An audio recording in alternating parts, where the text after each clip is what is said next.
یہ سارے بھائی ایک جیسے ہیں، یہ یاسین صاحب ہو گئے، صداقت صاحب ہو گئے، یہ ہو گئے۔ پیسے کی بھی ضرورت ہوتی ہے لیکن ایسا پیسہ بھی نہیں جو بندے کی آخر تباہ کر دے، برباد کر دے۔ تاثر یہ دے رہے ہو کہ علی المرتضیٰ یہ کہہ رہے ہیں کہ ہمارے ساتھ زیادتی ہوئی، ہمارا حق ہے۔ پیچھے یہ ہے کہ 6 مہینے بعد علی المرتضیٰ خود دعوت دے رہے ہیں ابو بکر صدیق کو، معاذ اللہ معاذ، خود ظالم کی بیعت کرنا چاہتے ہیں۔ اور یہاں استبددت علینا کا مطلب یہ نہیں ہے کہ زیادتی ظلم ہو گیا، نہیں، کیونکہ ابو بکر صدیق نے کوئی جبر نہیں کیا، خود فیصلہ نہیں کیا، مہاجرین انصار نے آپ کو خلیفہ بنایا۔ علی المرتضیٰ نے بخاری کے اندر کہہ دیا جی خلافت میرا حق ہے، تم نے ہمارے ساتھ زیادتی کر لی۔ میں چیلنج کرتا ہوں درد کو، جو میں نے روایتیں پیش کی ہیں، حقیقت پیش کی ہے، اس کا رد کرے۔ بسم اللہ الرحمن الرحیم۔ آج آپ کے سامنے مفتی فضل احمد بخاری شریف کی 42-40 نمبر روایت پڑھ کے تو یہ تاثر دیتا ہے کہ علی المرتضیٰ نے ابو بکر صدیق کے منہ پہ کہا تھا کہ خلافت ہمارا حق تھا، تم نے ہمارے ساتھ زیادتی کی۔ استبددت علینا، کہتا ہے استبداد کا کیا مطلب ہے؟ زیادتی۔ تو علی نے خود کہہ دیا کہ خلافت ہمارا حق ہے۔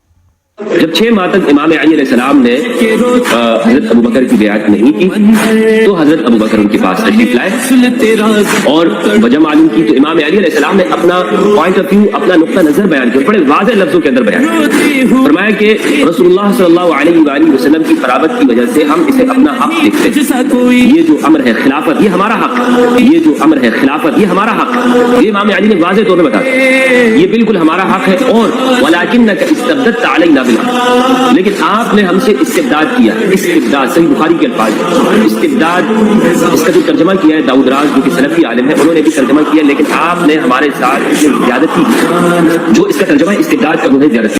اب اس عقل کے اندر سے میں سب سے پہلے یہ پوچھتا ہوں کہ خبر واحد صحیح جو ہوتی ہے کیا وہ یقین کا فائدہ دیتی ہے؟ قطعی علم، یقینی علم اس سے حاصل ہوتا ہے؟ یہ پہلا سوال ہے میرا۔ دوسرا، کسی مسئلے میں سارے جو دلائل ہوتے ہیں وہ سامنے رکھے جاتے ہیں۔ 42-40 کا مطلب اگر تم نے سمجھنا ہے نا تو بخاری کی 44-47 4447 اس کے ساتھ ملاؤ تاکہ تمہاری عقل ٹھکانے آئے، تمہاری آنکھیں کھلیں، حقیقت تمہارے سامنے آئے۔ 4447 میں علی المرتضیٰ خود کہہ رہے ہیں حضرت عباس سے، انہوں نے کہا کہ نبی پاک سے پوچھ لیں کہ خلافت کس کی ہے، تو انہوں نے کہا خدا کی قسم میں نہیں پوچھوں گا، اگر میں نے پوچھ لیا نبی پاک نے انکار کر دیا تو بعد میں بھی ہمیں خلیفہ نہیں بنایا جائے گا۔ فضل ہمدرد، آنکھیں کھولو۔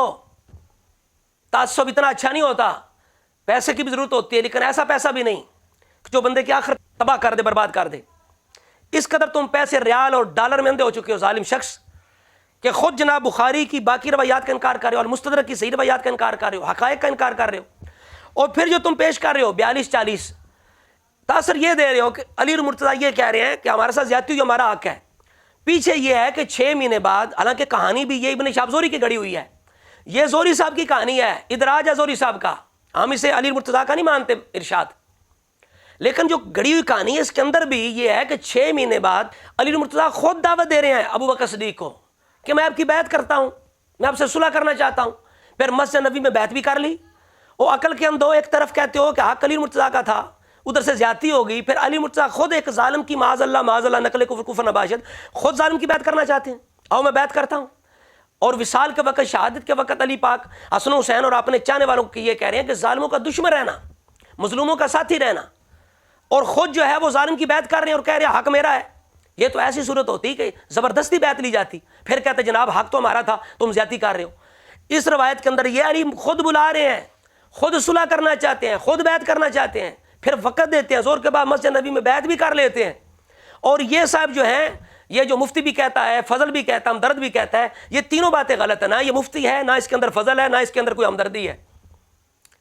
جس طرح وہ صداقت فریدی صاحب ہیں، نہ ان کا فرید الدین کے ساتھ کوئی تعلق ہے اور نہ صداقت کے ساتھ کوئی تعلق ہے، یہ سارے بھائی ایک جیسے ہیں، یہ یاسین صاحب ہو گئے، صداقت صاحب ہو گئے اور یہ ہو گئے۔ اب جو کہانی بنا رہے ہیں ان کے بڑے نے، وہ ابن شہاب زہری نے بنائی، اب یہ بنا رہے ہیں، یہ آپس میں ملتی نہیں ہے کہانی، کم از کم دیکھ لیتے۔ علی خود جو ہے وہ ظالم کی بیعت کر رہے ہیں کہ تم نے ہمارے ساتھ زیادتی کر دی۔ زیادہ سے زیادہ یہ مطلب ہے کہ ہمارا خیال یہ تھا کہ ہم رسول اللہ کے قرابت دار ہیں، شاید ہمارا حق ہو، بس۔ چونکہ 4447 کے اندر علی کہہ رہے ہیں خدا کی قسم میں رسول اللہ سے نہیں پوچھتا کہ خلافت کس کی ہے۔ پھر علی پاک نے یہاں ابو بکر صدیق کے سامنے نہ من کن تو مولا فعلی مولا پیش کی کہ نبی پاک نے کہا نہیں تھا کہ جس کا میں مولا ہوں علی مولا ہے تو حق تو میرا ہے، یہ نہیں پیش کی۔ نہ انما ولیکم اللہ ورسولہ والذین آمنوا، نہ یہ پیش کی۔ کوئی دلیل علی المرتضیٰ شیر خدا نے قرآن و سنت سے اپنی خلافت پر نہیں پیش کی۔ زیادہ سے زیادہ یہ ہے کہ اپنی رائے کا اظہار کیا اور کہہ رہے ہیں ہم ابو بکر صدیق کی جو فضیلت ہے اس کے معترف ہیں، اور جمع کے سیکھے ہیں، اکیلے اپنی بات نہیں کی، تمام قرابت داروں کی بات کی ہے۔ اکیلے اپنی بات بھی نہیں کی، یعنی متکلم واحد کا صیغہ بھی استعمال نہیں کیا اور کوئی دلیل بھی پیش نہیں کی، اور زیادہ یہ ثابت ہوا کہ ہمارا خیال یہ تھا۔ اور جب اگر 4447 ملائیں 4240 کے ساتھ تو بات واضح ہو جاتی ہے کہ یہ کہانی ساری کس نے بنائی ہے؟ ابن شہاب زہری صاحب نے۔ پھر اگر المستدرک کی روایتیں آپ کے سامنے، آپ نمبر یاد کر لیں، نوٹ کریں، یہ مستدرک کی 4422 نمبر، اس کے اندر یہ ہے کہ ابو بکر صدیق سقیفہ سے خلافت اٹھا کے قریش میں لے آئے انصار سے، اور سب کے سامنے رکھ دی کہ یہ خلافت ابھی لے لو۔ تو یہ تو احسان مند ہونا چاہیے تمام قریشیوں کو کہ ابو بکر وہاں سے، عمر وہاں سے جا کے خلافت لے کے آ گئے، اور ابو بکر صدیق نے کہا 4422 نمبر المستدرک کی، انہوں نے کہا خلافت لے لو، میرا کوئی قبضہ نہیں ہے۔ علی مرتضیٰ اٹھے، زبیر اٹھے، کہا نہیں، ہم تو آپ کو صرف اتنا شکوہ تھا کہ مشاورت میں ہمیں شامل نہیں کیا گیا، اور 4240 کا یہی مطلب ہو سکتا ہے کہ ہمیں یہی شکوہ تھا، ہم قرابت دار ہمیں مشاورت میں شامل کر لیتے۔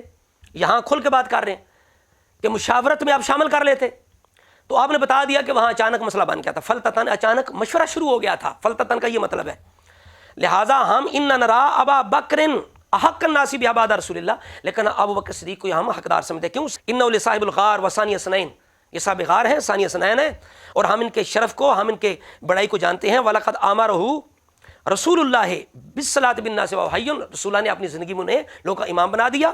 تو علی مرتضیٰ نے اسی موقع پر، یا المستدرک کی روایت ہے 4457، اس کے اندر ابو سعید خدری راوی ہیں، کہتے ہیں کہ ابو بکر صدیق جب ممبر پہ بیٹھے، دیکھا علی نظر نہیں آئے، پوچھا علی کدھر ہے؟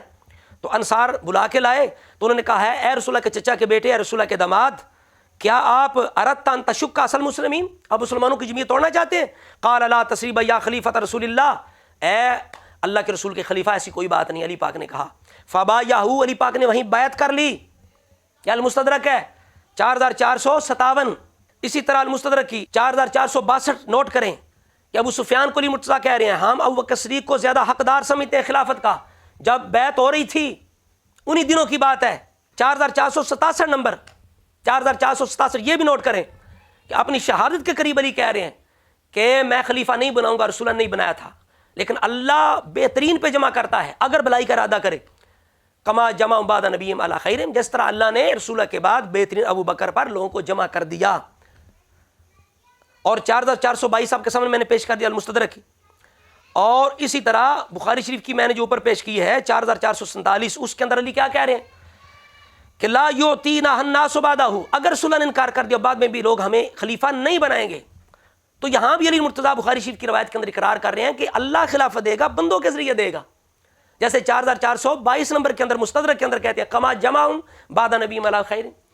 تو یہ ساری جو حدیث ہیں، روایات ہیں، یہ دلائل ہیں، انہیں سامنے رکھو فضل ہمدرد، پھر پتہ چلے کہ اس کا کیا صحیح مفہوم ہے۔ تم جناب 4240 ایک ہی پیش کر کے ڈنڈی مار رہے ہو اپنے بڑے بھائی صداقت فریدی صاحب کی طرح، دجل مکر فراڈ کر رہے ہو، اتنے اندھے ہو گئے پیسے کے لیے، خدا کا خوف کرو مرنا ہے۔ میں چیلنج کرتا ہوں علی مرتضیٰ نے یہ کہا ہو کہ خلافت میرا حق تھا، کوئی دلیل پیش کی ہو، ایسا کچھ نہیں ہے۔ اور یہاں استبدت علینا کا مطلب یہ نہیں ہے کہ زیادتی ظلم ہو گیا، نہیں، یہاں زیادہ ذرا یہ بتایا کہ تم نے ہم پر، یعنی خود مطلق العنانی کر کے یہ فیصلہ کر لیا، جبکہ یہ بھی حقیقت کے خلاف ہے، کیونکہ ابو بکر صدیق نے کوئی جبر نہیں کیا، خود فیصلہ نہیں کیا، مہاجرین انصار نے آپ کو خلیفہ بنایا۔ اور المستدرک کی میں نے جو پیش کی 4422، اس کے اندر ہے کہ آپ نے خلافت سب کے سامنے رکھ دی۔ تو یہ کیسے ہو سکتا ہے علی کہیں، وہ بھی 6 مہینے بعد کہیں کہ تو نے ہمارے ساتھ زیادتی کر، ابو بکر تو نے استبدتا کا یہ واحد مخاطب کا صیغہ ہے، تو نے زیادتی کی، ابو بکر نے تو ایسا کہیں کچھ نہیں تھا۔ تو اصل میں حقیقت یہ ہے جو میں نے آپ کے سامنے ساری روایات کی روشنی میں پیش کی ہے۔ اس نے 4240 ایک ہی پیش کر کے، اور یہ دجل مکر فراڈ کر رہا ہے، دیکھو جی علی مرتضیٰ نے بخاری کے اندر کہہ دیا جی خلافت میرا حق ہے، تم نے ہمارے ساتھ زیادتی کر لی۔ میں چیلنج کرتا ہوں درد کو، جو میں نے روایتیں پیش کی، حقیقت پیش کی ہے، اس کا رد کرے تو ہم ماننے کے لیے تیار ہیں، ہم علی والے ہیں، ہم صرف علی علی کرنے والے نہیں، ہم علی کو بھی ماننے والے، علی کی بھی ماننے والے ہیں، ہم صرف علی کا نام لے کر پیٹ کا دھندا چلانے والے نہیں، الحمدللہ علی ذالک۔ اس لیے اللہ تبارک و تعالیٰ کی بارگاہ میں دعا ہے اللہ تعالیٰ یہ فضل ہمدرد اور صداقت فریدی صاحب اور یاسین، ایسے جتنے بھی دجل مکر فراڈ کرنے والے لوگ ہیں، ان کے شر سے، ان کے دجل مکر فراڈ سے امت مصطفیٰ کو محفوظ رکھے۔ وما علیہ الا البلاغ۔